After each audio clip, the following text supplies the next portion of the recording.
लंकेश रावण हमसे हमारे आराध्य को दूर ले जाने का प्रयास कर रहा है और हम निष्क्रिय होकर ऐसा होने दे रहे हैं। तो हुए ना हम वीरू, हुए ना।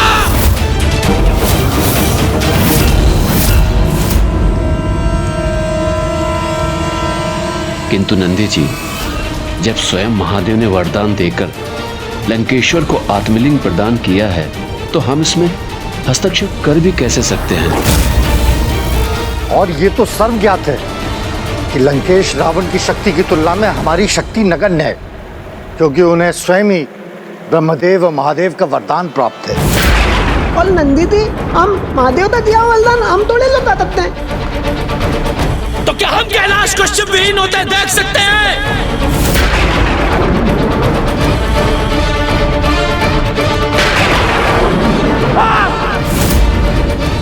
आप सभी को यह स्वीकार होगा, किंतु मैं ये कदापि नहीं देख सकता। किंतु नंदी जी, हम विवश हैं, हम कुछ भी करने में असमर्थ हैं। क्योंकि रावण से संघर्ष करना ये स्वयं के लिए एक महान संकट को आमंत्रण देने के समान है। क्षमा कीजिएगा नंदी जी।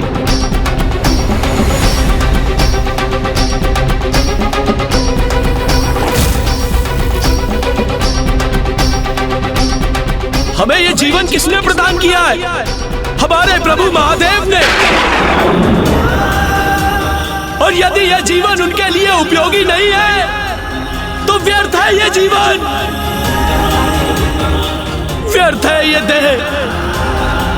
इसका तो नष्ट हो जाना ही उचित है। इसीलिए मैं इस अग्नि में प्रवेश करके आत्मदाह करूंगा।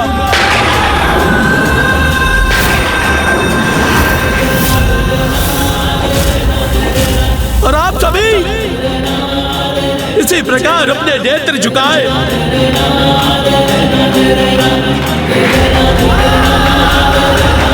मेरी भस्म को अपनी देह पे मलकर शिवहीन कैलाश पे भ्रमण करते रहिएगा।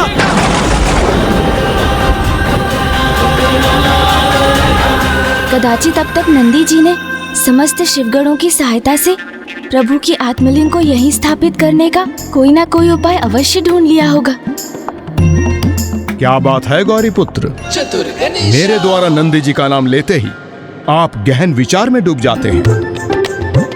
कहीं आप दोनों ने कोई योजना तो नहीं रची है? योजना? कैसी योजना लंकेश? हमारे मध्य जो संवाद हुआ उसके तो साक्षी आप भी थे ना, इसलिए आपके संदेह का कोई कारण नहीं। फिर उचित है। अब सुनिए आगे की कथा। प्रभु महादेव का आदेश पाकर काल भैरव जी ने सर्वथा उचित कार्य ही किया। उन्होंने ब्रह्मा जी का एक शीश उनके धड़ से विलग नहीं किया, अपितु उनके अहंकार को ही उनसे विलग कर दिया था। मुझे अपने अहंकार से मुक्त कराने के लिए आपको कोटि कोटि प्रणाम प्रभु काल भैरव। कल्याण हो।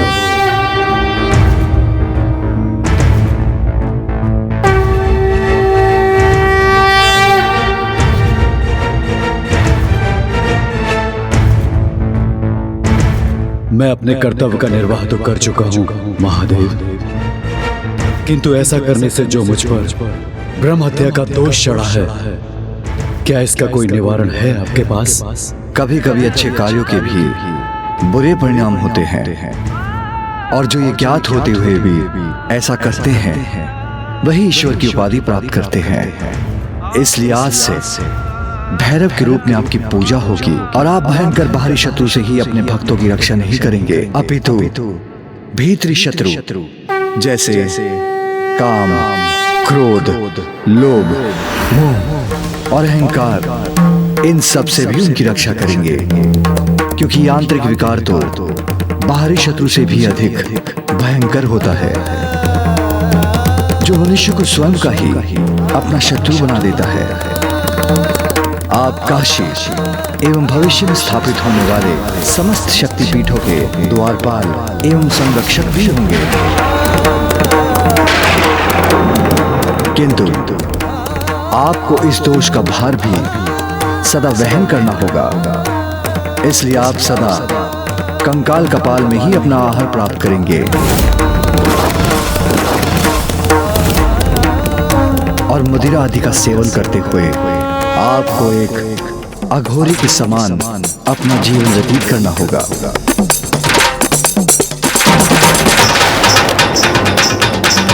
प्रभु, आपके समस्त वरदानों के साथ साथ आपके इस दोष का प्रभाव भी स्वीकार है मुझे।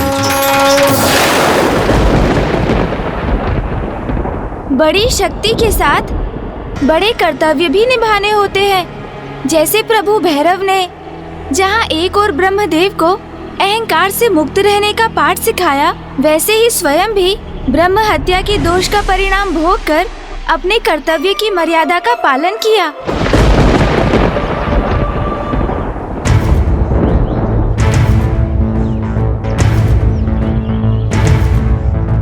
माया के वश में जब घमंड ब्रह्मा जी पे छाया था, स्वयं को श्रेष्ठ मान क्रोध शिव जी को दिलाया था। तब काल के समान रूप काल भैरव का लिया, अवकाश के सर पांचवा ब्रह्मा जी का पृथक किया। ओम नमः शिवाय, ओम नमः शिवाय। पर दोषी हुए ब्रह्म हत्या के लिए सर काट के फिर पहुंच काशी, मुक्त हुए ब्रह्म हत्या पाप से। भक्तों के लिए बन गए काशी के कोतवाल, भी मिलती है शक्तियां अपार कर्तव्यों के साथ ही। शिवाय, ओम नमः शिवाय, ओम नमः शिवाय, ओम नमः शिवाय, नमः शिवाय, ओम नमः शिवाय।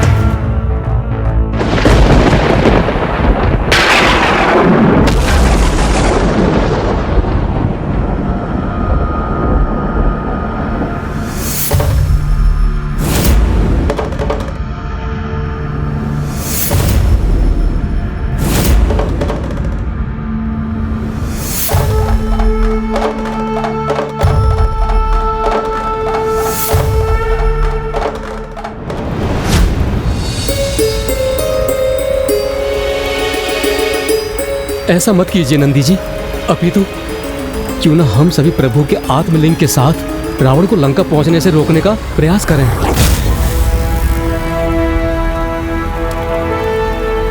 नंदी दी, मैं भी आपसे तात हूँ और उसके लिए दो भी आने वाली होता हम चले थे।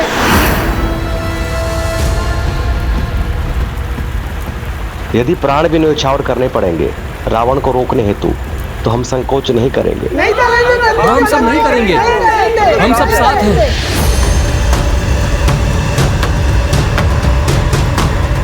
तब तो हमें तनिक भी विलंब किए बिना एक ऐसी योजना का निर्माण करना चाहिए जिससे लंकेश के लंका पहुंचने से पूर्व ही प्रभु का आत्मलिंग स्थापित हो जाए। और महादेव सदैव कैलाश में रहें।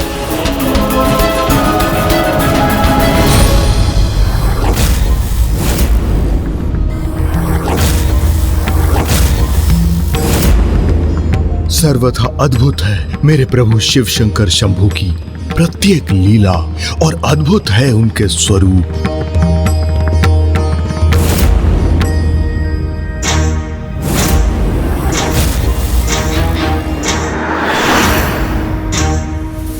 प्रतीत होता है कि प्रभु काल भैरव दशानन का आशय समझ गए हैं,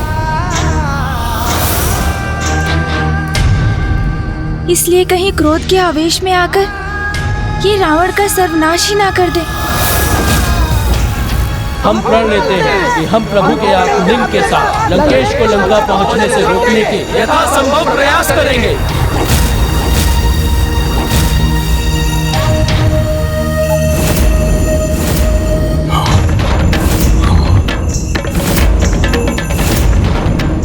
ये प्रभु काल भैरव जी क्या करने वाले हैं? कहीं मुझ पर घातक प्रहार तो नहीं करने वाले? अत्यंत क्रोधित है प्रभु भैरव, उन्होंने तो अपना खड़ग भी उठा लिया है।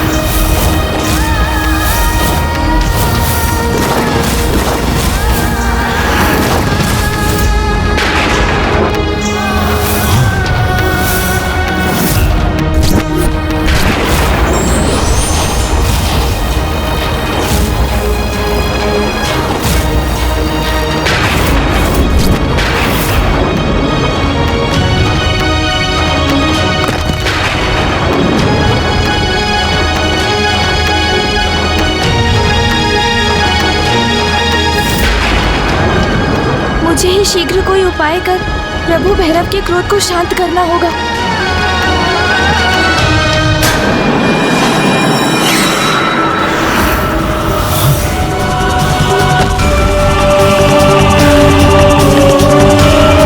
ये इतने क्रोधित होकर मेरी ओर क्यों बढ़ रहे हैं?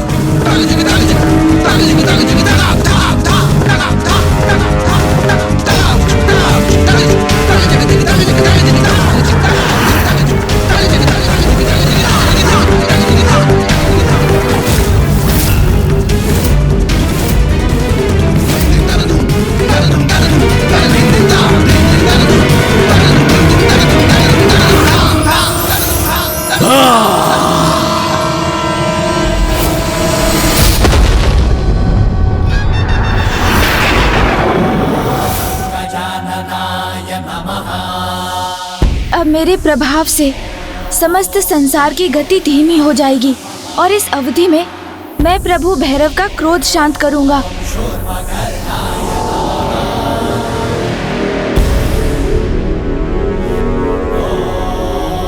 हे प्रभु, आप ये क्या करने जा रहे हैं?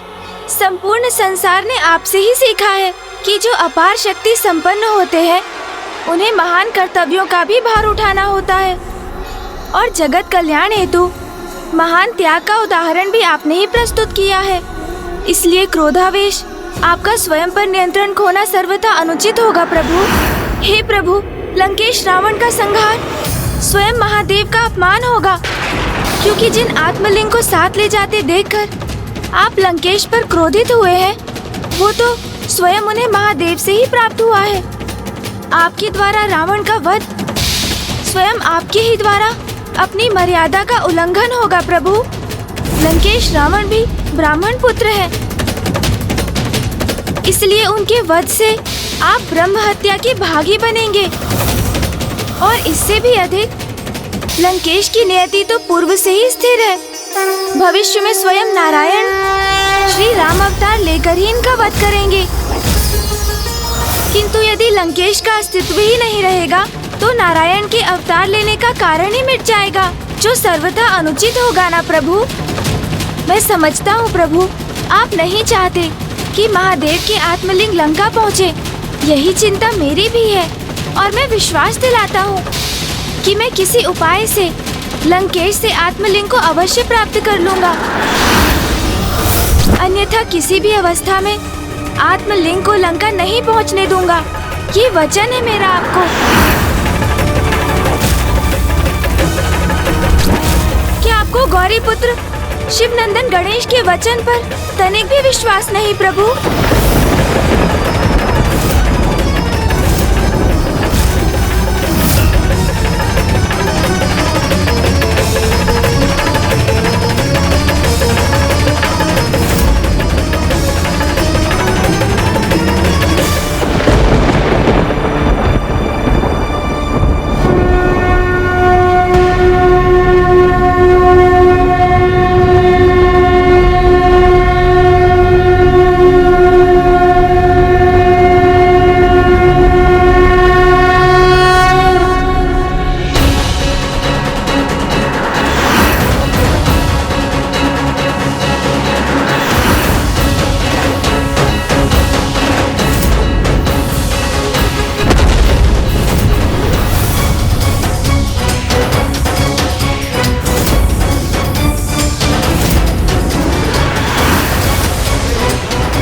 प्रभु भैरव के क्रोध से जो संकट उत्पन्न हुआ था वो टल गया, इसलिए मैं भी ब्रह्मांड की गति को यथावत कर रहा हूँ।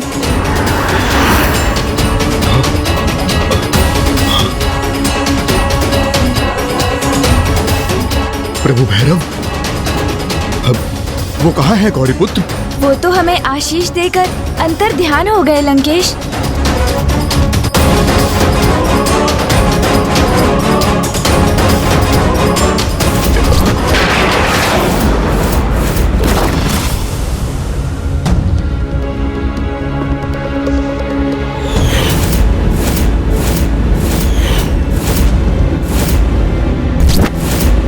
तो जो मुझे स्मरण हो रहे हैं, क्या वो वास्तव में हुआ था गौरीपुत्र?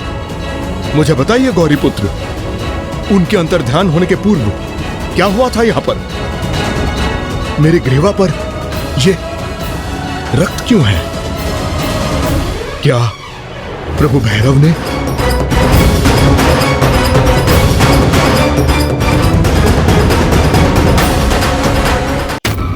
ये घाव? हाँ, क्या कैसे उत्पन्न हुआ गौरीपुत्र? दशानन लंकेश, पराक्रमी महायोद्धा रावण को ऐसे तुच्छ घाव कब से प्रभावित करने लगे? उस पर ध्यान मत दीजिए आप, और चिंता मुक्त होकर स्मरण कीजिए जो स्वयं प्रभु भैरव ने हमें दर्शन प्रदान किए थे।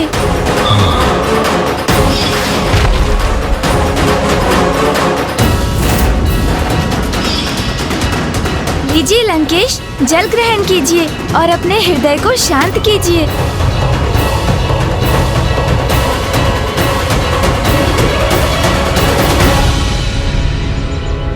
लंकेश, इस घटना को लेकर कोई विचार न करे, वही उचित होगा। किंतु अभी भी मुझे विचार करने की आवश्यकता है, जिससे मुझे कोई उचित युक्ति सूझ जाए और मैं पिताश्री के आत्मलिंग को लंका पहुंचने से रोक सकूं। और अब तो मैं प्रभु भैरव को इसका वचन भी दे चुका हूं। कदाचित नंदी जी इस कार्य में मेरी सहायता करने के लिए तत्पर हो चुके होंगे।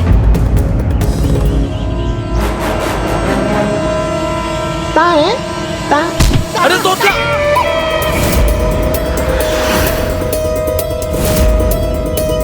प्रतीत होता है लंकेश अत्यंत भयभीत हो गए हैं प्रभु भैरव से, इसलिए जल का पान करते ही जा रहे हैं। कदाचित इसी कारण मेरी इन्हें जल का पान कराने की युक्ति सफल हो जाए।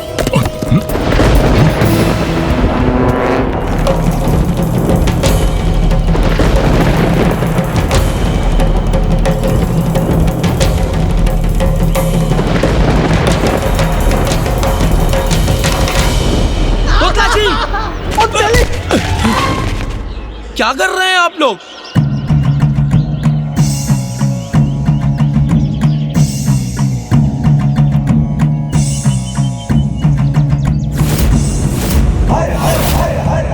गणेश जी ने परोक्ष रूप से मुझे संकेत दिए थे।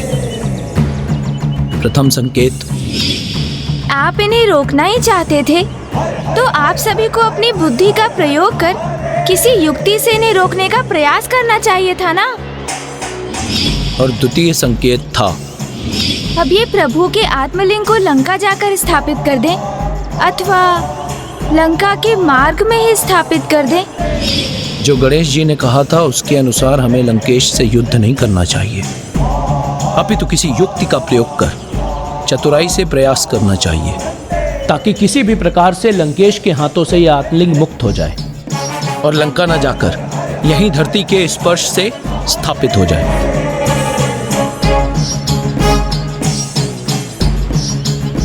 हम सभी आपके निर्देश की सत्यता कर लेंगे दीदी। जाइए, आप सभी अपने अपने स्थान ग्रहण कीजिए। जाइए।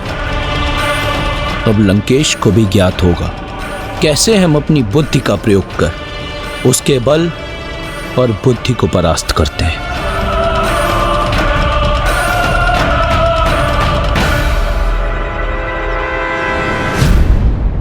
क्या हुआ लंकेश? कोई अन्य भी अवश्य है यहाँ पे।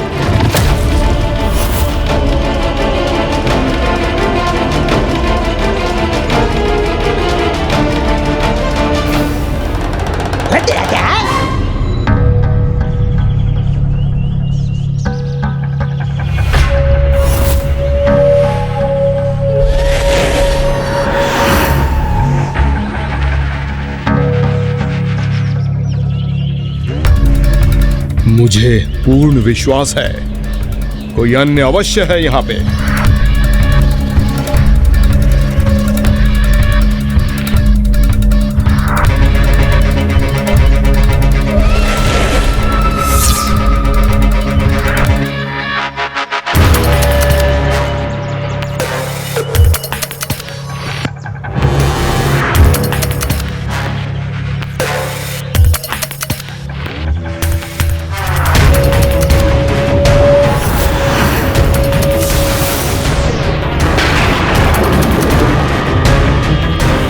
कुछ दिखाई तो नहीं देता, किंतु मुझे आभास अवश्य हो रहा है कुछ तो है।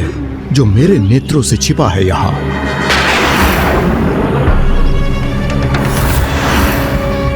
भृंगी जी के हाथ, कहीं लंकेश की दृष्टि उन पर ना पड़ जाए। कोई अदृश्य शक्ति कहाँ है यहाँ पर? मात्र शिवगण ही तो है। शिवगण? गौरीपुत्र, बताइए कहाँ है शिवगण? ओह, ये क्या कह दिया मैंने? इतने बड़े महाज्ञानी से ऐसे प्रश्न की अपेक्षा नहीं थी मुझे, क्योंकि शिवगण तो सर्वत्र है। ये वृक्ष, ये पौधे, झाड़ियाँ, ये शिलाएं, पक्षी, आप और मैं, हम सभी शिवगण ही तो हैं यहाँ। लंकेश, प्रतीत होता है आप प्रभु भैरव के दर्शन के उपरांत बहुत अधिक भयभीत हो गए हैं। नहीं, ऐसा कुछ नहीं है गौरीपुत्र। प्रभु भैरव महादेव के सबसे उग्र अवतार हैं, इसलिए आप उनसे भयभीत हो गए ना? तो आप उसे स्वीकार करने में संकोच मत कीजिए लंकेश।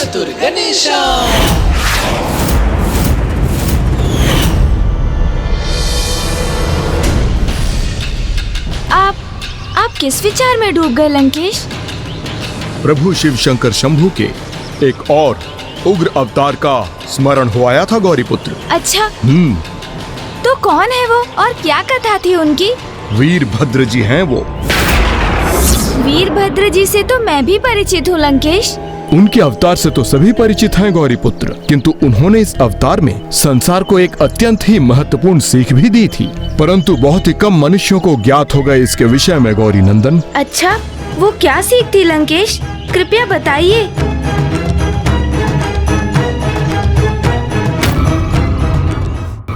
तोतला, मैं तो उपल हूँ।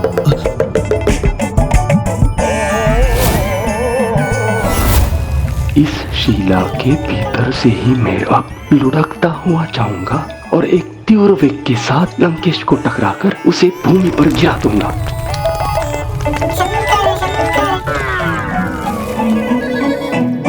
वीरभद्र जी संसार को ये सीख देने के लिए प्रकट हुए थे, जो ज्ञान और शक्ति से संपन्न होते हैं उन्हें कभी अन्याय का साथ नहीं देना चाहिए, और जो स्वयं ना पाप करते हुए भी पाप और अधर्म को शांति से सहते हैं वो भी दंड के भागी बनते हैं। नंदीश्वर प्रमथनाथ महेश्वराय मंदार पुष्प बहु पुष्प सुपूजिताय। वीरभद्र जी को लेकर मुझे ये ज्ञात नहीं था लंकेश। कोई बात नहीं, मैं हूं ना उनकी संपूर्ण कथा सुनाने के लिए। तो सुनिए।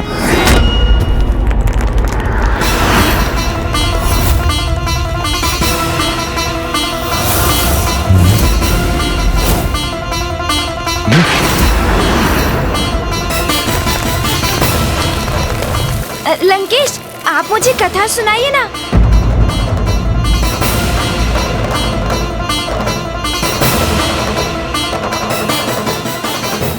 देवी सती के आत्मदाह का समाचार पाकर मेरे प्रभु शिव शंकर शंभू अत्यंत क्रोध अवस्था में थे, जिसके परिणाम स्वरूप उनकी जटाओं से वीरभद्र जी एवं देवी भद्रकाली का जन्म हुआ।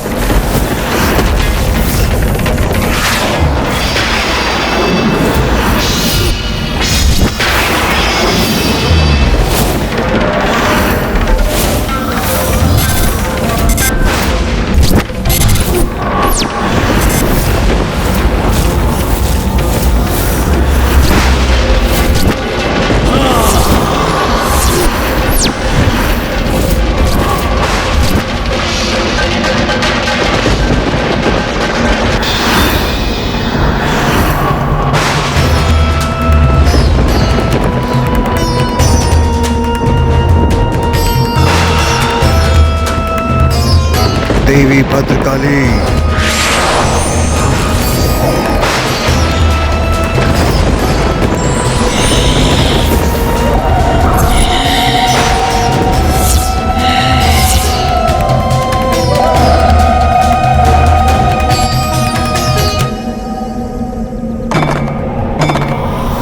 जितने भयंकर काल भैरव थे उतने ही भयानक और क्रोधित थे प्रभु के वीरभद्र अवतार। प्रभु वीरभद्र जी तो जैसे प्रभु शिव शंकर शंभू के क्रोध स्वरूप थे।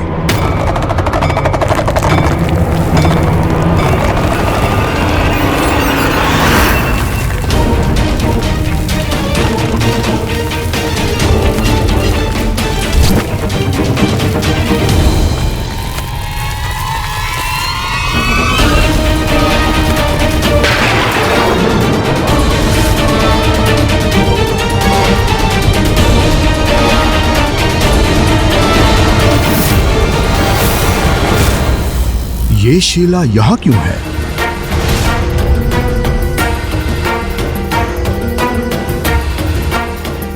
ओह, ये पथ तो इसी प्रकार की शिलाओं से भरा हुआ है।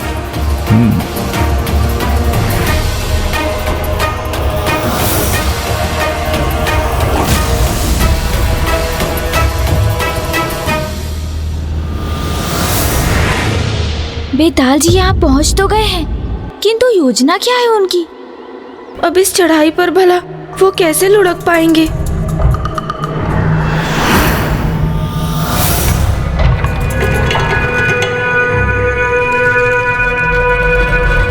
बस अब प्रथम अवसर पाते ही मैं इस शिला के सहारे रेंगते हुए लंकेश के पीछे पहुंचूंगा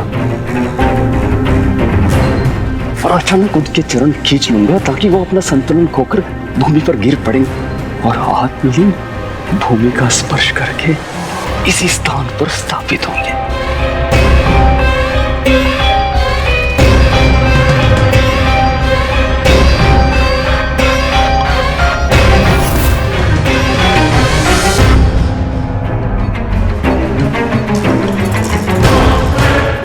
भले ही कठिनाइयों के भय से आप कितने भी मार्ग बदल ले लंकेश, किंतु चुनौतियां तो प्रत्येक मार्ग में आपको मिलनी ही है।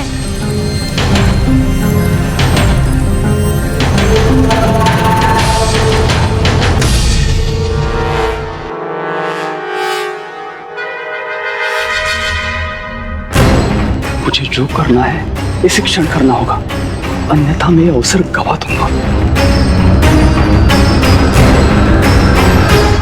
लंकेश, वीरभद्र जी कैसे उत्पन्न हुए थे वो मुझे ज्ञात है, और उनके उत्पन्न होते ही प्रभु महादेव ने उन्हें और माता भद्रकाली को दक्ष प्रजापति को दंडित करने के लिए भेज दिया था।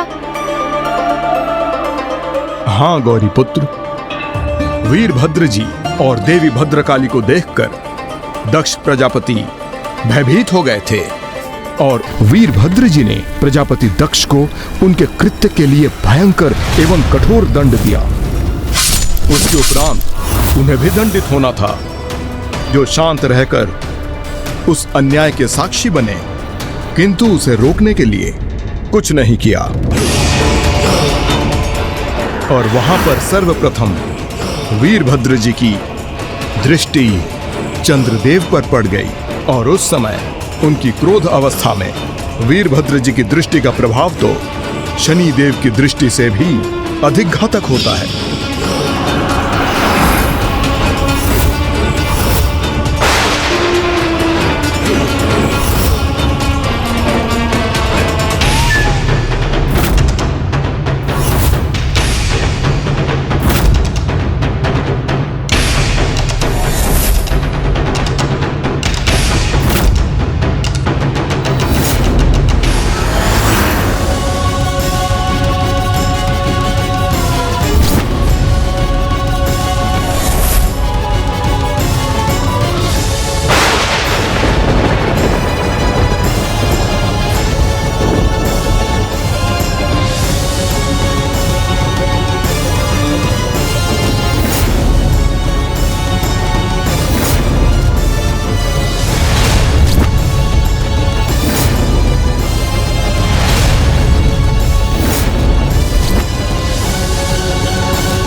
जब इस जघन्य अपराध के दोषी को मैंने दंडित किया तब आप स्तंभित हुए थे। जब यह पाप घटित हो रहा था तब शांत बैठे थे आप। दक्ष प्रजापति को रोकने का एक प्रयास तक नहीं किया आपने।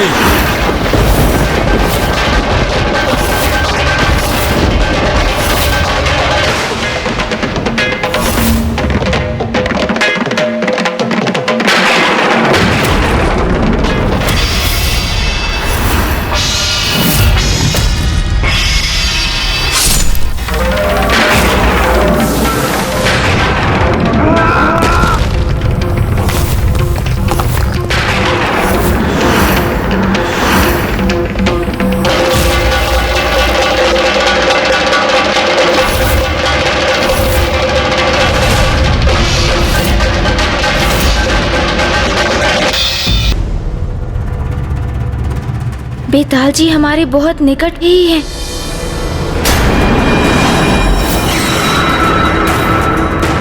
अब मैं लंकेश को पीछे से पकड़कर उन्हें अनियंत्रित कर दूंगा।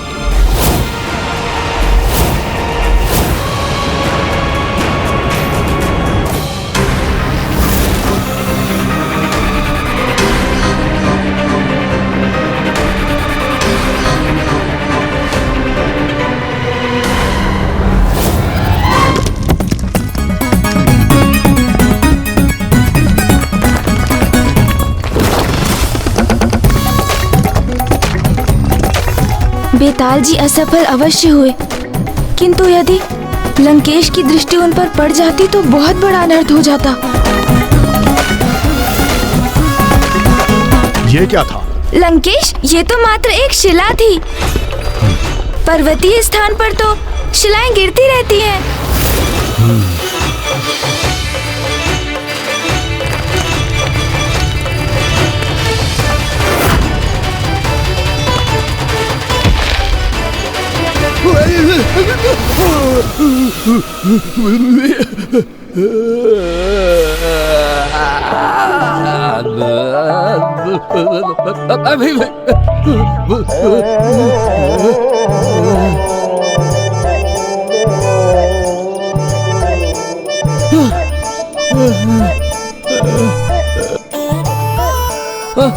लंकेश, इस समय तो तुम मेरी युक्ति से बच निकले, किंतु और शिवगण शेष है, उनसे कैसे बच पाओगे?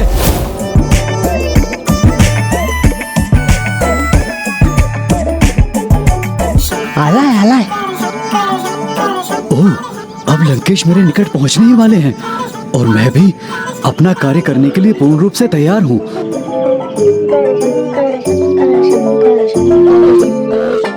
मैं इन लताओं से लंकेश के चरणों को इस प्रकार उलझा दूंगा कि लंकेश संभाल ही नहीं पाएंगे और अवश्य गिरेंगे। पोलपिल, मैं भी तो हूँ यहाँ पर। मैं अपने हाथों से आत्मलिंग तो नीचे लाकर भूमि पर स्थापित करने के लिए लंकेश तो विवत तल दूंगा।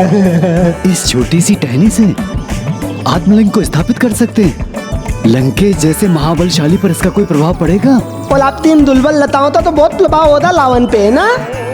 रावण पर मेरी लताओं का अवश्य प्रभाव पड़ेगा, क्योंकि मैंने इस पे तपोशक्ति का संचार किया है, इसलिए कदापि ये खंडित नहीं होंगी। अब आले लंते, मैं उन पर अपनी तैनीता वाल तलूंगा।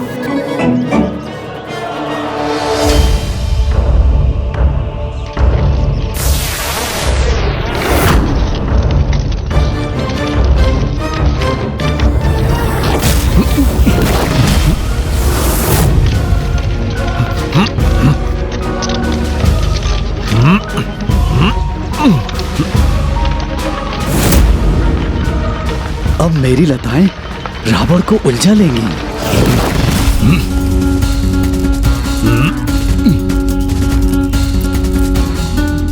ये तुच्छ लताएं मेरे मार्ग की बाधा बन रही हैं।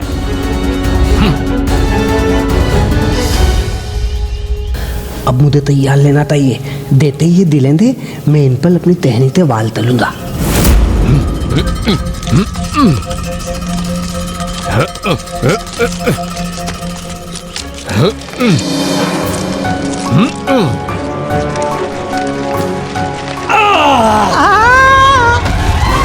अरे तोतला जी, सावधान व सतर्क रहिए ना। लंकेश द्वारा लताओं के खिंचाव के कारण ही आप गिर पड़े।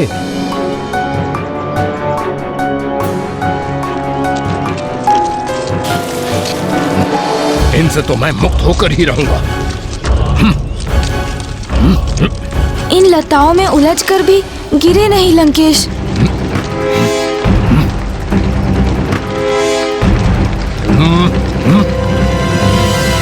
बहुत पीड़ा हो रही है मुझे।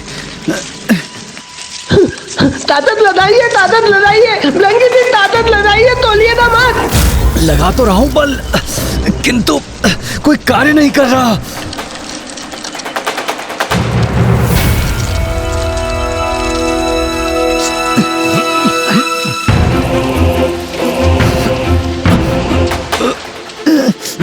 इन पल तो लताओं था तो प्रभाव ही नहीं हुआ, तो तेहनी तबाल तलने था क्या लाभ।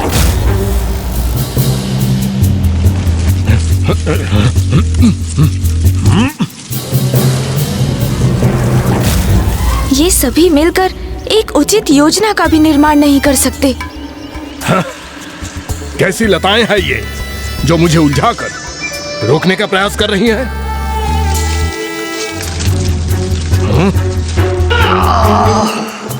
तोतला जी, ये पीड़ा सहन नहीं हो रही है। तोतला जी, सहायता कीजिए।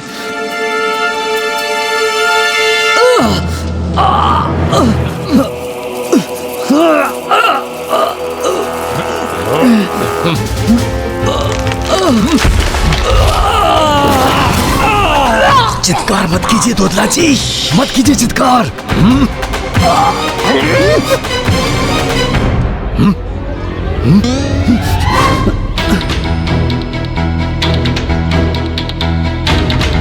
ये क्या हुआ?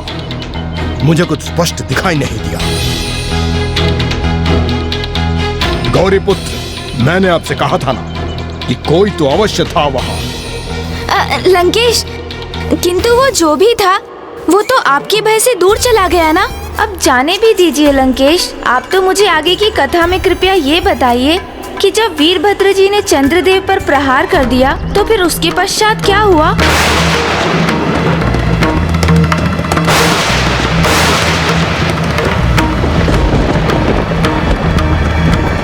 वीरभद्र जी के प्रहार से सृष्टि में संकट छा गया था, क्योंकि चंद्रदेव लुप्त जो हो गए थे।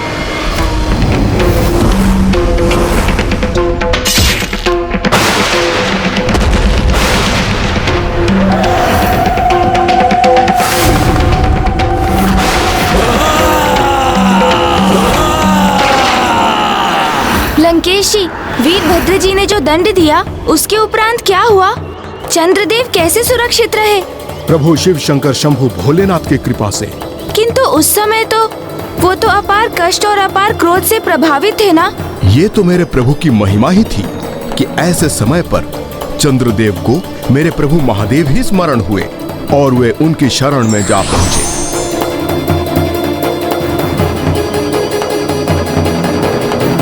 मुझ पर भी पुनः एक बार कृपा कीजिए महादेव। मैं भी आपसे क्षमा याचना करता हूँ महादेव। मुझे दुख है, मैं देवता होकर भी शांत होकर ये सब कुछ देखता रहा। मैंने इस दुखद घटना को रोकने का तनिक भी प्रयास न किया महादेव, किंतु मुझे मेरी भूल स्वीकार है। मुझे क्षमा कर दीजिए महादेव, क्षमा कर दीजिए।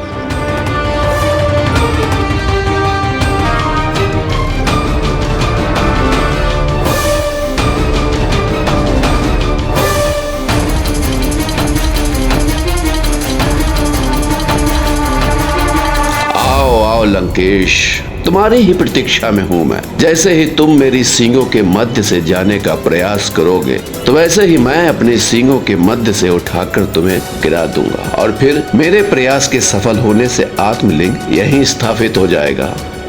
लंकेश एकाएक कथा सुनाते सुनाते शांत क्यों हो गए?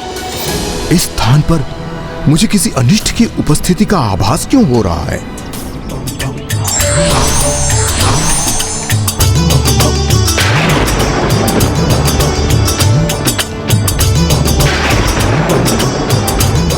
ये कैसे अशुभ संकेत मेरा पीछा कर रहे हैं?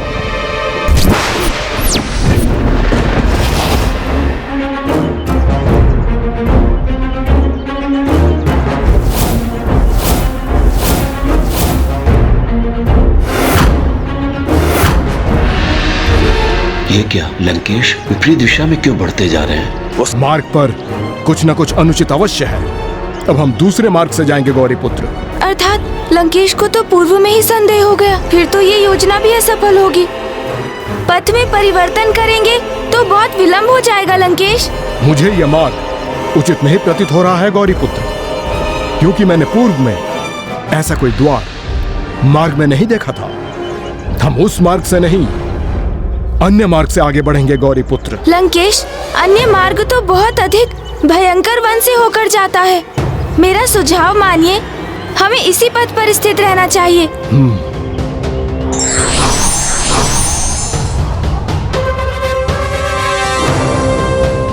लंकेश तो हम सभी की योजनाओं को असफल कर आगे निकल गए।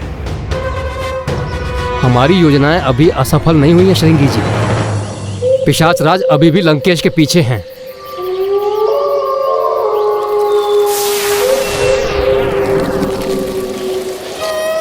राक्षस राज रावण यदि चतुर हैं तो पिशाच राज अधिक चतुर हैं, और यदि वो उनसे बचकर आगे निकल भी गए तो उन्हें आगे वन में मैं स्वयं रोकूंगा।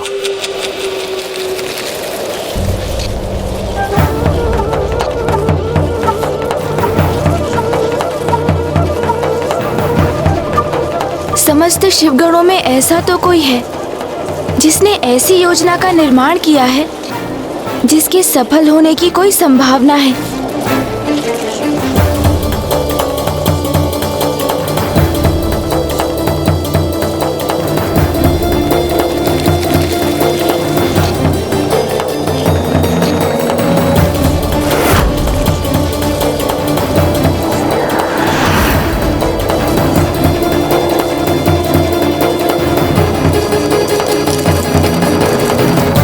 पितातला त्या तल न डाले नंदीदी। वो अपने प्रभाव से आतलिंग को लंकेश के हाथों से धीरे धीरे फिसलाकर नीचे की ओर ला रहे हैं, और जैसे ही आतलिंग पूर्ण रूप से फिसलकर उनके हाथों से मुक्त होंगे और इससे पहले कि लंकेश कुछ समझ सके, पिशाच राज उसे थामकर वहीं भूमि पर स्थित कर देंगे और आतलिंग वहीं स्थापित हो जाएगा।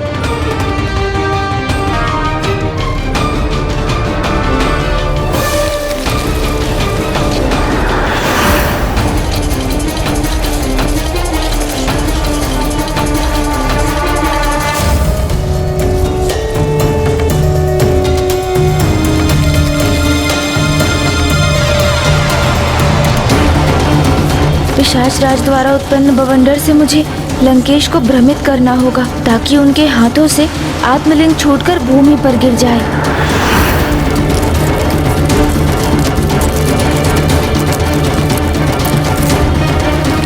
तो लंकेश, आप बता रहे थे कि चंद्रदेव महादेव के समक्ष जाकर खड़े हो गए, किंतु फिर उसके पश्चात क्या हुआ? क्या महादेव ने उन्हें क्षमा कर दिया और फिर चंद्रदेव पुनः अपने पूर्ण स्वरूप में कैसे प्रकट हुए? चंद्रदेव के लिए यह सरल नहीं था।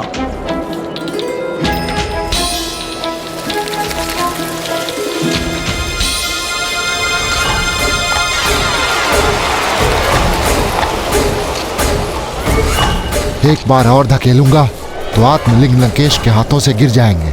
पिशाच राज अब पुनः लंकेश के निकट पहुंच रहे हैं। वो सफल हो जाए तो मैं भी निश्चिंत हो जाऊंगा। मुझे बताइए ना लंकेश, चंद्रदेव के साथ क्या हुआ?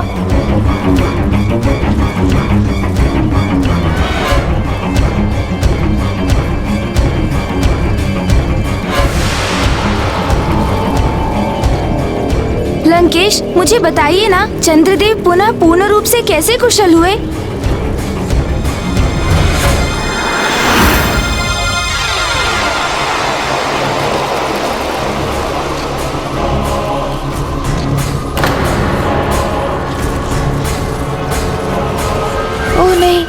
लंकेश तो रुक ही गए।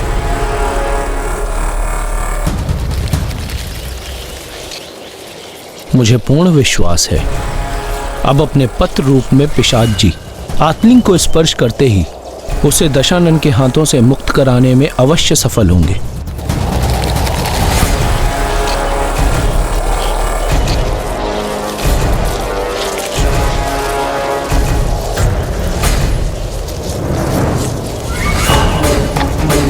कदाचित कोई अन्य भी है यहाँ जो मेरी दृष्टि से छिपा हुआ है।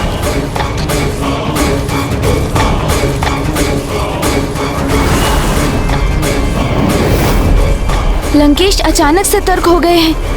कहीं उन्हें पिशाच राज की उपस्थिति का आभास तो नहीं हो गया?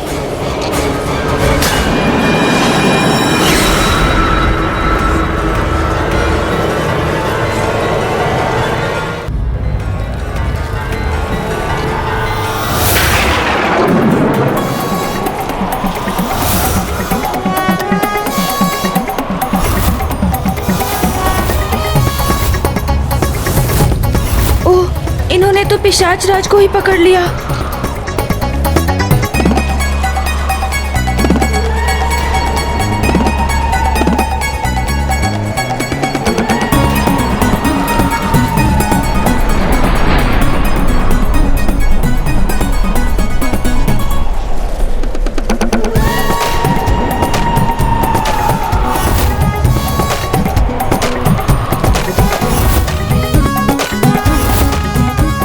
नंदीदी पितात लाता आप त्या होदा इतना दुस्साहस लंकेश रावण के साथ चतुराई करने का प्रयास कर रहे थे तुम? बताओ कौन हो तुम?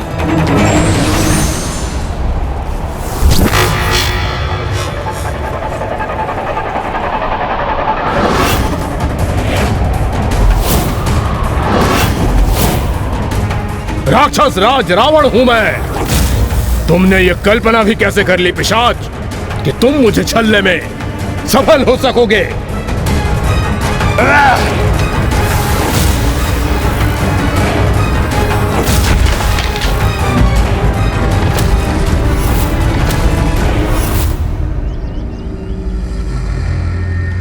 पितात लात तो दिल दे अब सत्या होदा नंदीदी।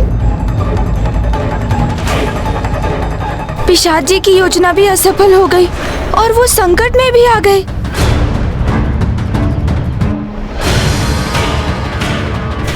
हिंसा नहीं लंकेश, आत्मलिंग आपके हाथ में है, इसलिए अभी कोई हिंसा नहीं कर सकते आप। रुकिए लंकेश, हिंसा मत कीजिए, जाने दीजिए उसे। इस पिशाच को मैं अवश्य दंडित करूंगा।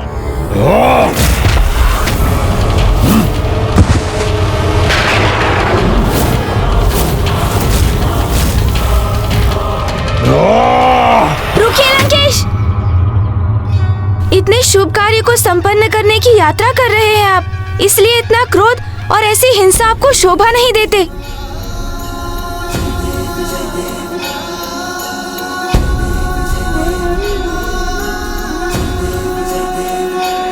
दूर हटो यहां से।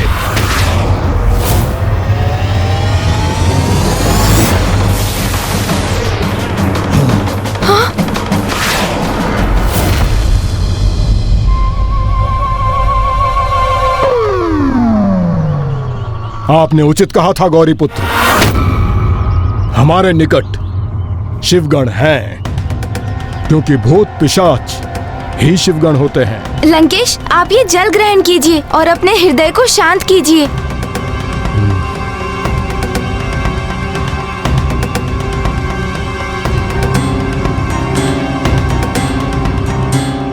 ज्ञात नहीं और कौन मेरे कार्य में विघ्न डालने हेतु मेरा पीछा कर रहा है। अवश्य ये मेरे प्रभु के आत्मलिंग को मुझसे छीनना चाहते हैं, किंतु मैं ऐसा कदापि नहीं होने दूंगा।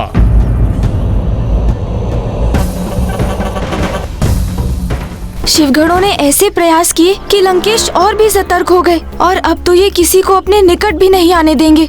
ज्ञात नहीं मैं सफलता कैसे प्राप्त कर सकूंगा। लंकेश रुकिए तो, सुनिए, रुकिए लंकेश।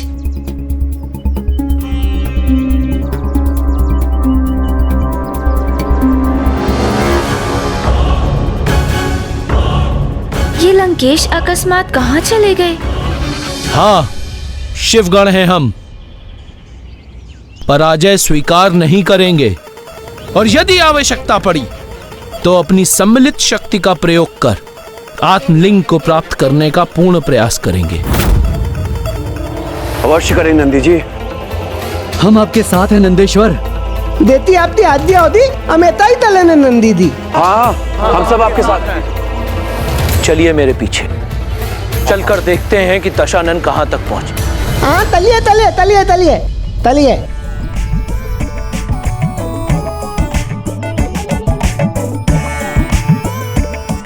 आप क्यों लुक गए? आप तो दाई है। आप क्यों रुक गए? आप चलिए ना।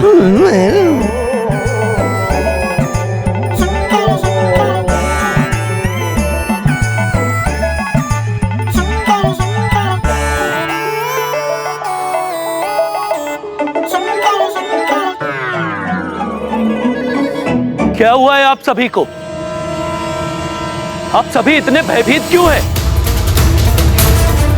चिंता मत कीजिए, मैं हूं ना आपके साथ। हाँ, नंदी दी है ना मालदार।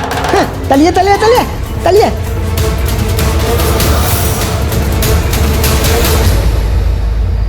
इतना सघन वन, यहाँ तो दिवस में भी सर्वत्र अंधकार ही व्याप्त है।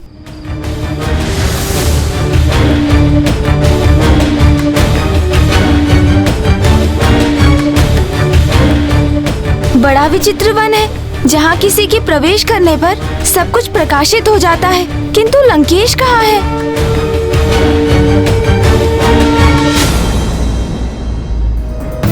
अद्भुत, अत्यंत विचित्र नंदी जी। सर्वथा अनूठा है ये वन।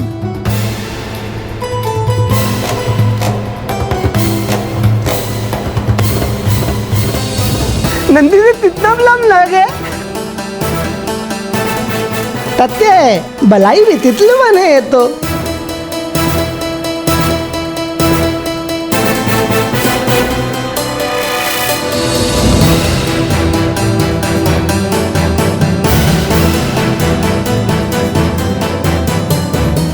अद्भुत अवश्य है ये वन, किंतु हम यहाँ एक विशेष कार्य के लिए आए हैं, इसलिए आगे बढ़िए और लंकेश रावण को ढूंढिए।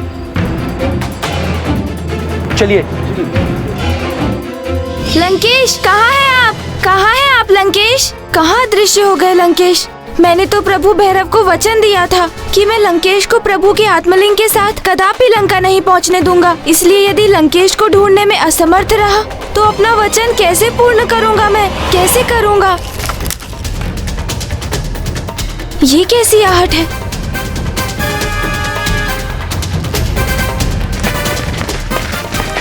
ये तो नंदी जी और अन्य शिवगण ही है, लंकेश नहीं।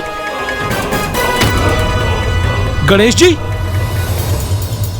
नंदी जी, आपने लंकेश को कहीं देखा? नहीं प्रभु, मैंने भी नहीं देखा है। हाँ? नंदी जी, शीघ्र आप सभी उस दिशा में जाइए। आप कहाँ चले गए लंकेश? अपनी कथा पूर्ण किए बिना आगे कैसे जा सकते हैं आप? अभी तो प्रभु के अन्य अवतारों की कथा सुनाना भी शेष है। कहाँ हैं आप? कहाँ हैं आप? ये क्या है?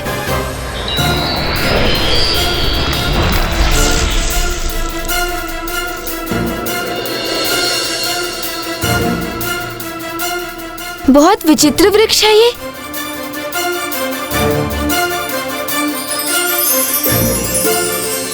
आत्मलिंग यहाँ? अर्थात लंकेश भी यहीं कहीं होंगे।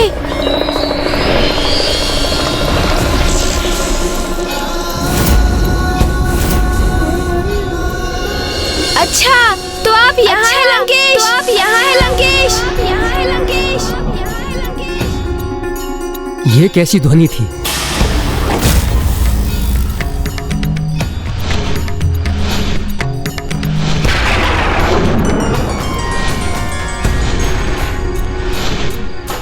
अवश्य इस विशालकाय पक्षी ने इस ध्वनि को उत्पन्न किया होगा। चलिए आइए, आगे बढ़िए। चलिए चलिए।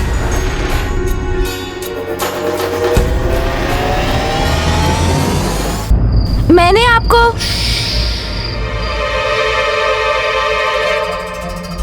आपको तो ज्ञात हो गया ना गौरी पुत्र कि मैं यहाँ हूँ। फिर इतना घोषणा कर समूचे वन को बताने की क्या आवश्यकता है? आपको इस प्रकार यहाँ छिपा देखकर चकित हो गया। मैं स्वयं को रोक नहीं सका इसलिए। किंतु आप किसके भय से यहाँ छिपे हुए हैं? मैं किसी के डर से नहीं छुप रहा था गणेश जी। वो तो सूर्य के किरणों से इस छिपे वन में प्रवेश कर तनिक विश्राम करने का मन किया, तो मैं यहाँ स्थित हो गया जहाँ कोई मेरे विश्राम में बाधा ना डाल सके। मैं विश्राम कर लेता हूँ गणेश जी। उचित है, फिर यहीं विश्राम करते करते मुझे आगे की कथा सुना दीजिए कि क्या चंद्रदेव प्रभु कृपा प्राप्त कर सके? बताता हूँ गौरी पुत्र। तब आकाश में चंद्रमा का आकार घटता जा रहा है और चंद्रदेव भी लुप्त होने ही वाले थे और वो प्रभु से दया की भिक्षा मांग रहे थे। हे दया निधान, मेरे पाप को क्षमा कर, मेरी इस दयनीय अवस्था से मुझे मुक्ति प्रदान कीजिए, मुक्ति प्रदान कीजिए महादेव। चंद्रदेव, कलाओं के देवता हैं आप। अपार सौंदर्य और सामर्थ्य के स्वामी भी अपने श्वसुर प्रजापति दक्ष को अन्याय करते देखते रहे, उनका विरोध नहीं किया। आपने इतना विचार भी नहीं किया कि शांत रहकर अन्याय को स्वीकार करना उस अन्याय में भागीदार बनने के समान है, जिसके लिए आप दंड के अधिकारी तो अवश्य हैं, किंतु अब आपने अपनी भूल स्वीकार कर मुझसे क्षमा याचना की है। इसलिए मैं आपको क्षमा करता हूं, किंतु आपको अपने प्रायश्चित स्वरूप अमावस्या की तिथि पूर्ण होने के पूर्व दिव्य एवं श्रेष्ठतम अश्वत्थ अर्थात पीपल वृक्ष के समीप दीपक प्रज्वलित कर उनकी 108 प्रदक्षिणा कर उनसे आशीष प्राप्त करना होगा। तभी आपको पुनः अपना पूर्ण स्वरूप प्राप्त हो सकेगा। धन्यवाद महादेव, धन्यवाद धन्यवाद। क्या चंद्रदेव अपनी उस अवस्था में भी, जब वो निरंतर लुप्त होते जा रहे थे, पीपल वृक्ष की 108 प्रदक्षिणा पूर्ण कर सके? क्या समय रहते वो पीपल वृक्ष का आशीष प्राप्त करने में सफल हुए लंकेश? धैर्य रखिए गौरी पुत्र, धैर्य रखिए। आपके इन सभी प्रश्नों के उत्तर आपको अवश्य प्राप्त होंगे। तो शीघ्र मेरी जिज्ञासा शांत कीजिए ना लंकेश। तो सुनिए गौरी पुत्र, ये सत्य है कि चंद्रदेव के पास अधिक समय शेष नहीं था, क्योंकि उनके द्वारा पीपल वृक्ष की प्रदक्षिणा आरंभ करने के समय अमावस्या की तिथि समाप्त होने में मात्र कुछ ही अवधि शेष थी।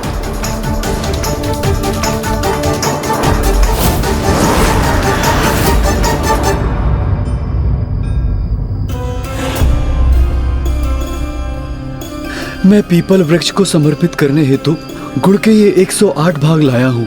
प्रत्येक प्रदक्षिणा पूर्ण कर मैं एक भाग इनको समर्पित करूंगा।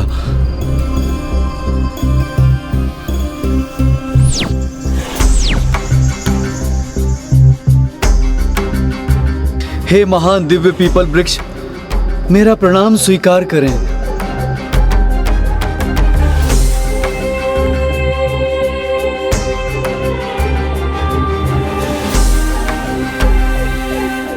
ओम नमः शिवाय, ओम नमः शिवाय, ओम नमः शिवाय, ओम नमः शिवाय, ओम नमः शिवाय, ओम नमः शिवाय, ओम नमः शिवाय, ओम नमः शिवाय, ओम नमः शिवाय, ओम नमः शिवाय, ओम नमः शिवाय, ओम नमः शिवाय, ओम नमः शिवाय।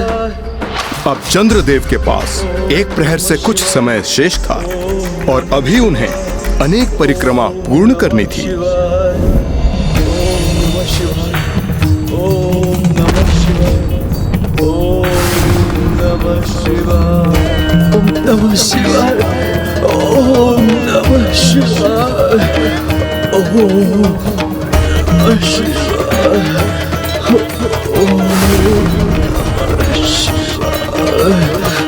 ओम नमः शिवाय,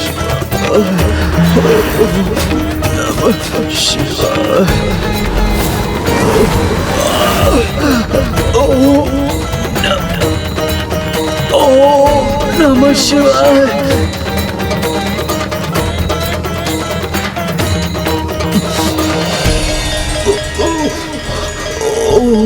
नमः शिवाय। अपने घटते स्वरूप एवं क्षीण पड़ते बल से किसी प्रकार चंद्रदेव ने 107 बार परिक्रमा पूर्ण कर दी और मात्र अब एक अंतिम परिक्रमा शेष थी, किंतु वो तो अब पूर्ण रूप से लुप्त हो चुके थे। उनके एक हाथ का मात्र एक छोटा सा भाग ही दिखाई दे रहा था। अर्थात उस परिक्रमा को संपन्न कर पीपल वृक्ष का आशीष पाने के लिए उनके पास बहुत ही कम समय शेष था। और दुर्भाग्यवश जब उन्होंने अपनी अंतिम परिक्रमा आरंभ की तो अब तो मैं गुड़ के इस छोटे से भाग को उठाने में भी सक्षम नहीं रहा।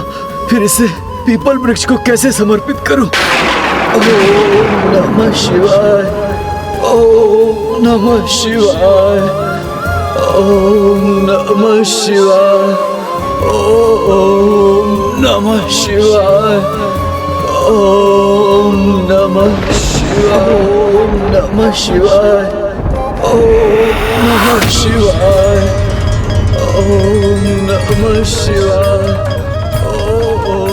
चंद्रदेव की अंतिम परीक्षा अपूर्ण रह गई। अपनी अंतिम परीक्षा की आहुति देने से पूर्व ही उनका पूर्ण क्षय हो गया। बस अब कुछ क्षण और प्रातः होते ही चंद्रदेव का संपूर्ण अस्तित्व ही लुप्त हो जाना था।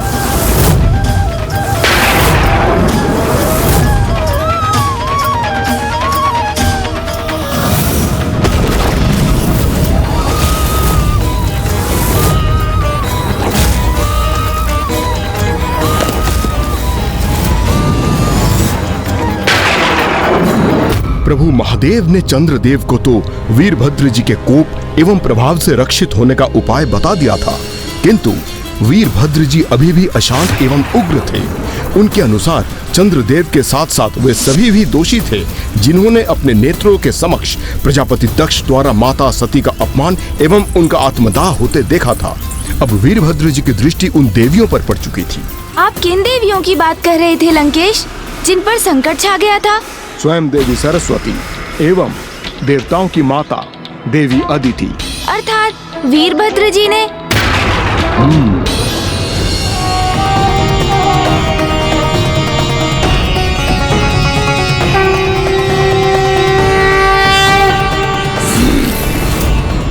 ये वीणा की ध्वनि कहां से आ रही है?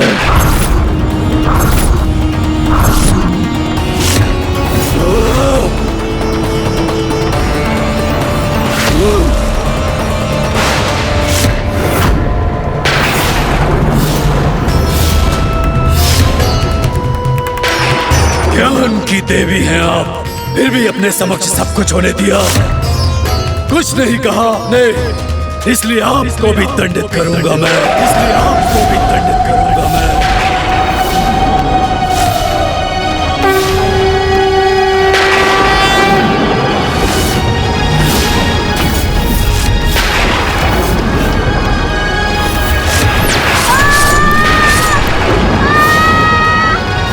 इस प्रकार जिसने भी दक्ष प्रजापति के उस अन्याय का विरोध नहीं किया, शांत रहकर उन्हें मूक समर्थन प्रदान किया, वो सभी भी दंड के भागी बने।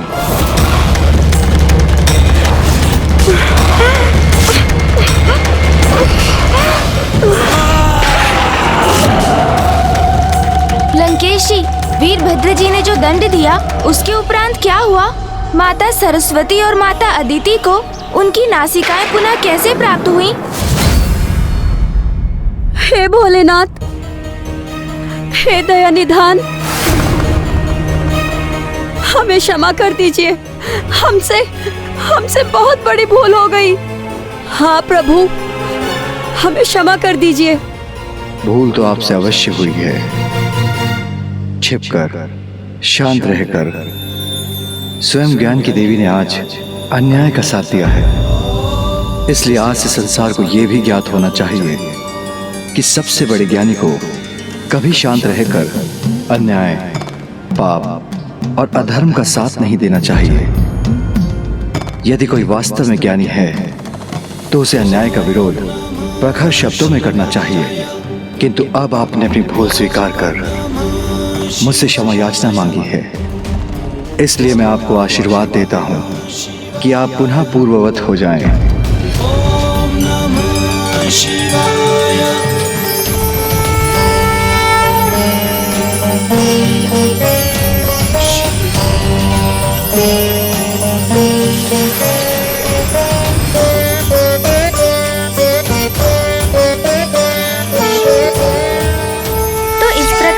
महादेव ने माता सरस्वती एवं माता अदिति को क्षमा प्रदान कर उन्हें दोष मुक्त कर दिया। किंतु लंकेश, फिर चंद्रदेव का क्या हुआ? वो तो अभी भी वीरभद्र जी के प्रहार प्रभाव के दोष से जूझ रहे थे ना, और इसी कारण वो लुप्त होने की स्थिति में भी पहुंच चुके थे। किंतु क्या उन्होंने महादेव के सुझाव अनुसार स्वयं को रक्षित करने के लिए पीपल वृक्ष की प्रदक्षिणा पूर्ण कर ली लंकेश?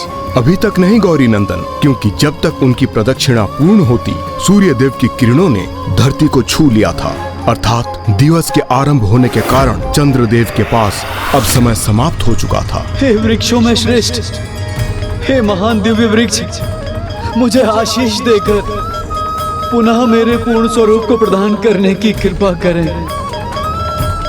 क्या आपकी प्रदक्षिणा करने में मुझसे कोई त्रुटि हो गई प्रभु? आप मुझे आशीष क्यों नहीं दे रहे?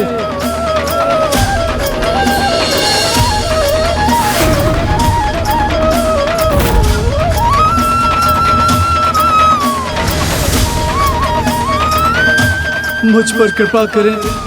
यदि आज आपका आशीष पाने के पूर्व तिथि परिवर्तित हो गई तो मैं कदापि अपना पूर्ण स्वरूप प्राप्त नहीं कर पाऊंगा प्रभु, और संसार में रात्रि काल में सदा के लिए अमावस्या का अंधकार स्थापित हो जाएगा प्रभु। कृपा कीजिए प्रभु, रक्षा कीजिए प्रभु, आशीष दीजिए प्रभु, आशीष दीजिए।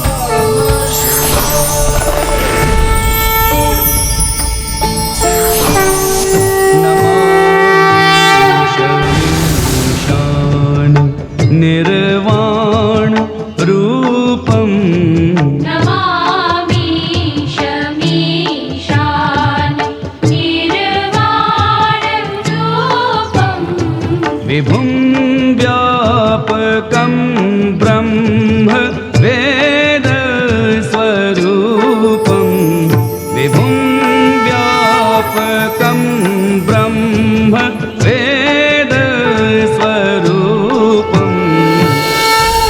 इसी प्रकार सूर्य देव के साथ तिथि परिवर्तित होने के कुछ ही क्षणों के पूर्व चंद्रदेव एवं चंद्रमा ने अपना पूर्ण स्वरूप पुनः प्राप्त कर लिया। तो अब मुझे स्पष्ट हुआ कि चंद्रदेव अर्थात सोमदेव को जिस अमावस्या की रात्रि में पीपल वृक्ष को आशीष प्राप्त हुआ, उसी विशेष तिथि को सोमवती अमावस्या भी कहते हैं। और तभी से इस अमावस्या की तिथि पर जो भी कोई पीपल वृक्ष के नीचे दीपक प्रज्वलित कर उनकी 108 प्रदक्षिणा करता है, उसे दिव्य पीपल वृक्ष की कृपा से किसी भी घातक रोग, अकाल मृत्यु योग, शनि दशा और किसी भी प्रकार की अन्य अपूर्णता से मुक्ति प्राप्त होती है। इसलिए सोमवती अमावस्या का सर्वाधिक महत्व है।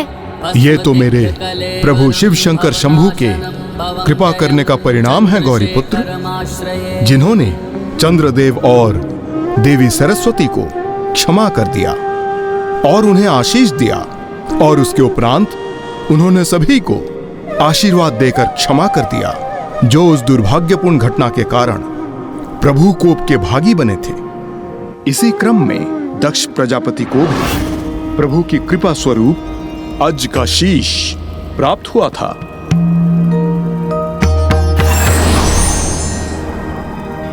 प्रजापति दक्ष को नवीन शीश प्रदान करने के पश्चात प्रभु महादेव की दृष्टि जब माता सती के क्षत विक्षत देह पर पड़ी तो वे अशांत होकर अनियंत्रित हो गए, और फिर माता सती की देह को लेकर उन्होंने तांडव करना आरंभ कर दिया। उनका क्षोभ, देवी सती के लिए उनका अटूट प्रेम वर्तमान परिस्थितियों में सृष्टि पर क्रोध का ज्वालामुखी बनकर टूट रहा था।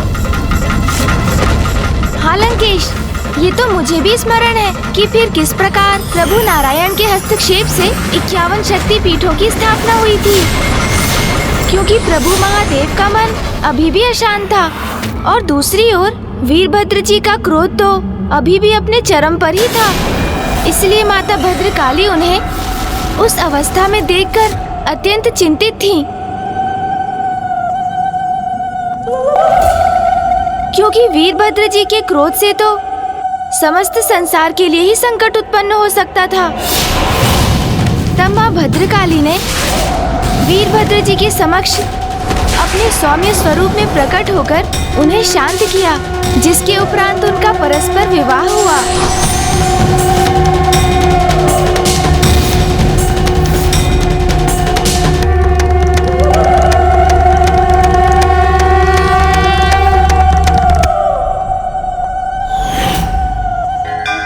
मेरे प्रभु महादेव की प्रत्येक लीला अद्भुत है। उन्होंने प्रत्येक अवतार से सृष्टि को एक उपदेश भी दिया है।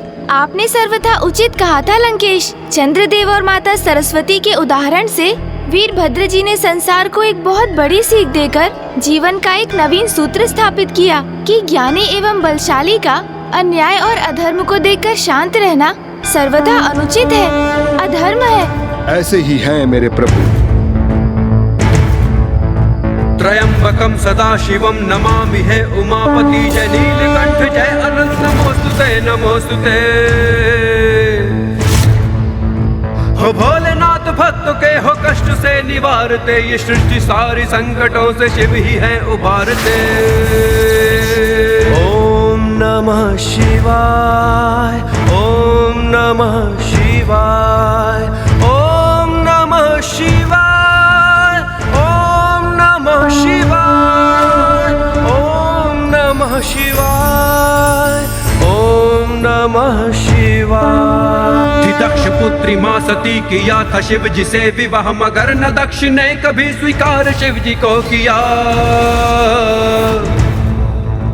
त्रिनेत्र रक्त लाल रूप वीरभद्र का लिया, दे मृत्यु दंड दक्ष को विध्वंस यज्ञ का किया। ओम नमः शिवाय ओम नमः शिवाय ओम नमः शिवाय ओम नमः शिवाय ओम नमः शिवाय ओम नमः शिवाय ओम नमः शिवाय। प्रणाम प्रभु वीरभद्र जी। कल्याण हो। इस भक्त का प्रणाम स्वीकार कीजिए प्रभु। कल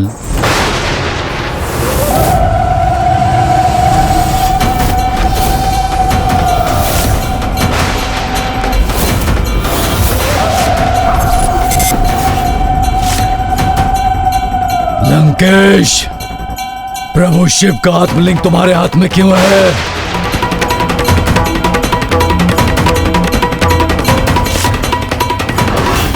प्रभु, मैंने प्रभु शिव शंकर शंभू की घोर तपस्या कर यह प्राप्त किया है। यह स्वयं प्रभु महादेव ने मुझको दिया है और इन्हें स्थापित करने मैं लंका ले जा रहा हूं प्रभु। असंभव! ऐसा कदापि नहीं कर पाओगे तुम। असंभव! ऐसा कदापि नहीं कर पाओगे तुम, क्योंकि ऐसा करने से मैं रोकूंगा तुम्हें। क्योंकि ऐसा करने से मैं रोकूंगा तुम्हें। प्रभु,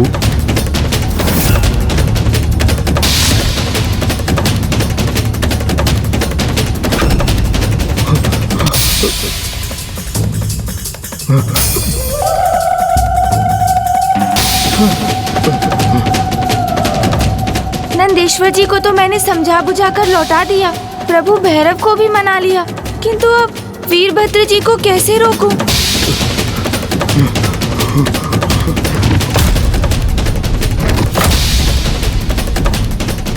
अब क्या होगा? कहीं प्रभु वीरभद्र जी लंकेश को आहत ना कर दे। नहीं, मुझे इन्हें ऐसा करने से रोकना ही होगा।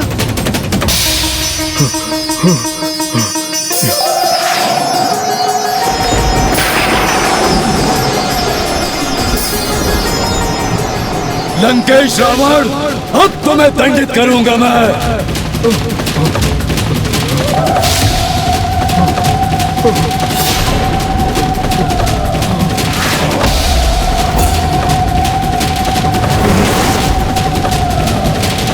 अब मैं अपनी रक्षा कैसे करूं? नहीं, वीरभद्र जी का प्रहार तो लंकेश का अंत कर देगा, जो अत्यंत अनर्थकारी होगा।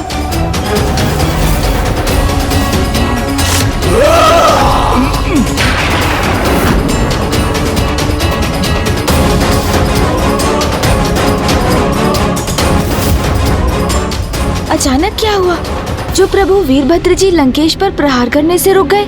कारण जो भी हो, उनका इस प्रकार रुकना तो उचित ही है।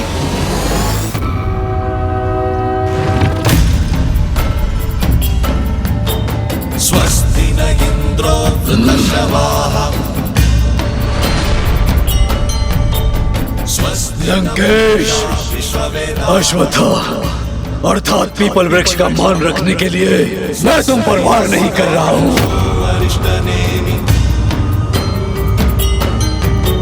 स्वस्ति नो बृहस्पतिर्दधातु। किंतु यदि तुम पीपल वृक्ष की शरण में न पहुंचे होते तो आज यमराज से तुम्हारी भेंट अवश्य होती। ये तो मेरा सौभाग्य है जो मैं पीछे हट गया और पीपल वृक्ष की शरण में पहुंचकर इनसे सुरक्षित हो गया। मुझसे सुरक्षित अवश्य हुए हो तुम, किंतु तुम्हें अधिक प्रसन्न होने की आवश्यकता नहीं, क्योंकि मुझे विश्वास है प्रभु का आत्मलिंग कैलाश से दूर करने का प्रयास कभी सफल नहीं होगा। प्रभु का आत्मलिंग लंका कभी नहीं पहुंचेगा, कभी नहीं पहुंचेगा।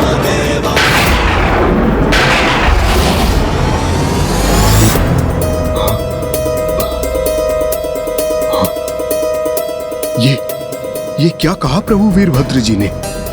कुछ भी हो जाए प्रभु, इन आत्मलिंग को तो मैं लंका अवश्य ले जाऊंगा, किंतु अब मुझे बड़ी सावधानी से आगे बढ़ना होगा।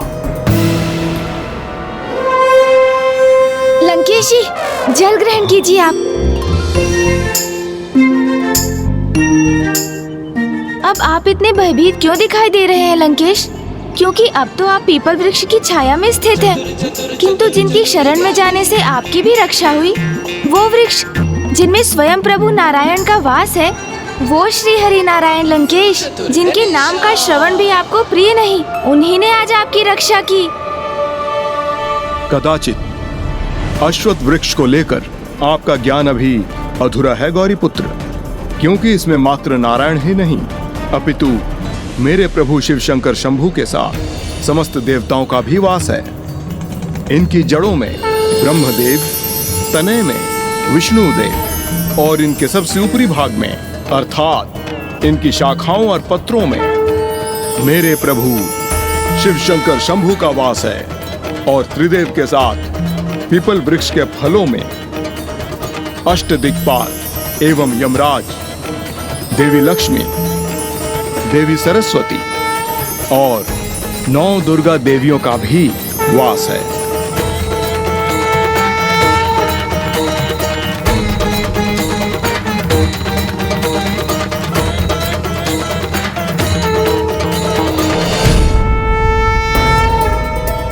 क्या हम यहाँ खड़े खड़े बस इन दोनों को देखते ही रहेंगे या इन्हें रोकने के लिए आगे कुछ करेंगे भी?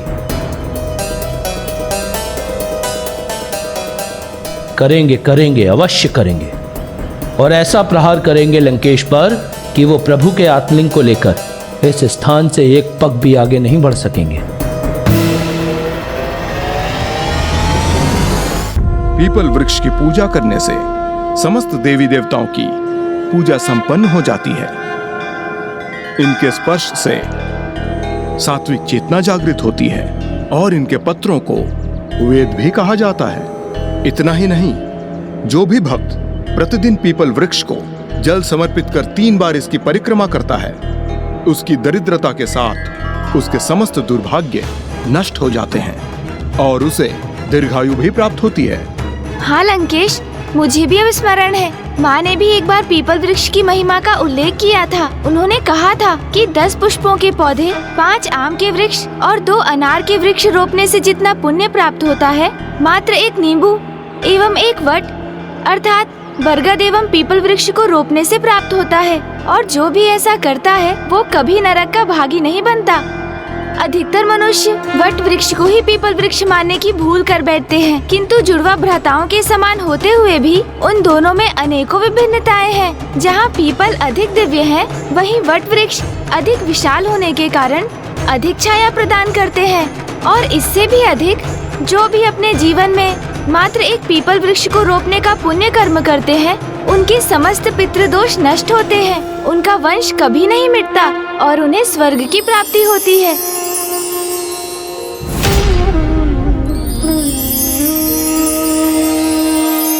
अश्वत्थ सुमहाभाग सुभग प्रियदर्शन इष्ट कामाक्ष मे देहि शत्रुभ्यस्तु पराभवम् आयुः प्रजां धनं धान्यं सौभाग्यं सर्वसम्पदम् देहि देवी महावृक्ष त्वामहं शरणं गतः। हे पीपल वृक्ष और इनमें स्थित समस्त देवी देवतागण, कृपया कर मुझे आशीष दीजिए कि मैं लंकेश रावण को प्रभु के आत्मलिंग को लंका ले जाने से रोकने का कार्य सफलतापूर्वक संपन्न कर सकूं।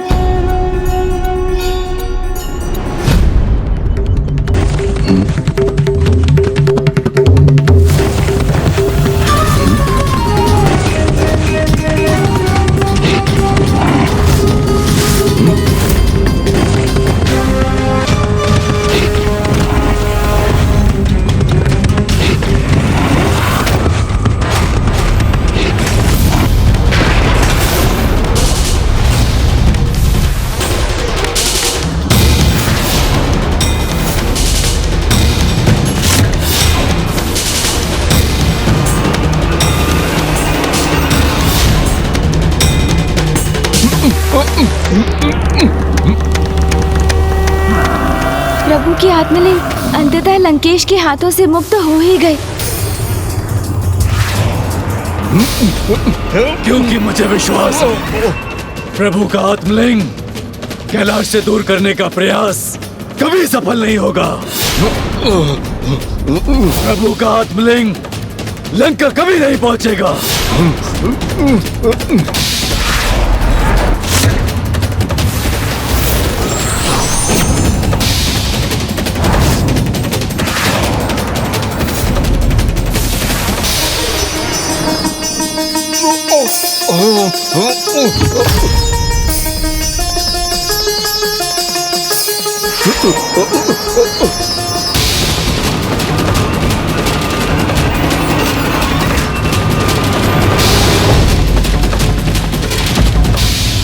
हर कार्य में हमारा प्रयास उसी कोमल रस्सी की भांति होना चाहिए जो बार बार शिला पर घिसकर उसे अंततः काट देती है।